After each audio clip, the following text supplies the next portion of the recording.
Le GAEC de Rangy, dans le Cher, a fait l'acquisition d'une moissonneuse-batteuse John Deere X9 pour la saison 2022.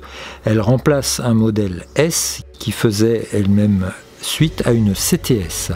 Dans cette exploitation en grande culture, avec des terrains humides, la CTS avait donné satisfaction, d'où le choix de poursuivre avec des machines John Deere à rotor jusqu'à la X9 actuelle. La saison de maïs grain 2022 se termine et Bernard Guichetot, un des membres du GAEC et chauffeur attitré de la moissonneuse, est satisfait. La différence avec le modèle S précédent se confirme. Plus de capacité de séparation en conditions difficiles et plus d'amplitude de travail au cours de la journée.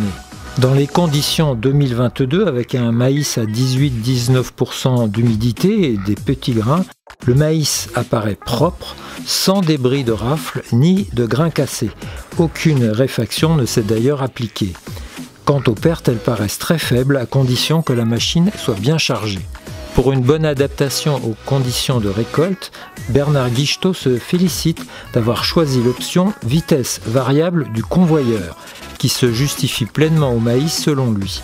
Le constructeur John Deere a fait de gros efforts sur cette machine de simplification mécanique avec le moins possible de courroies. Sur le terrain, l'effet sur la consommation de carburant est clair, au moins 30% à l'hectare, par rapport à la machine précédente, estiment les utilisateurs. Plus sobre donc, la X9 offre aussi plus de débit.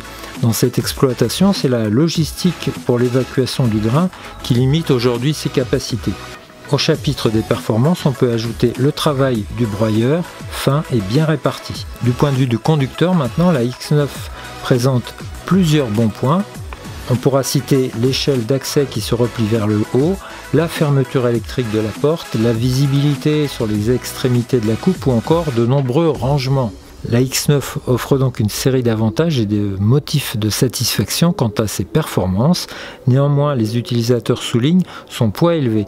Dans les sols fragiles, il ne faut pas lésiner selon eux sur la dimension des chenilles et des pneus arrière.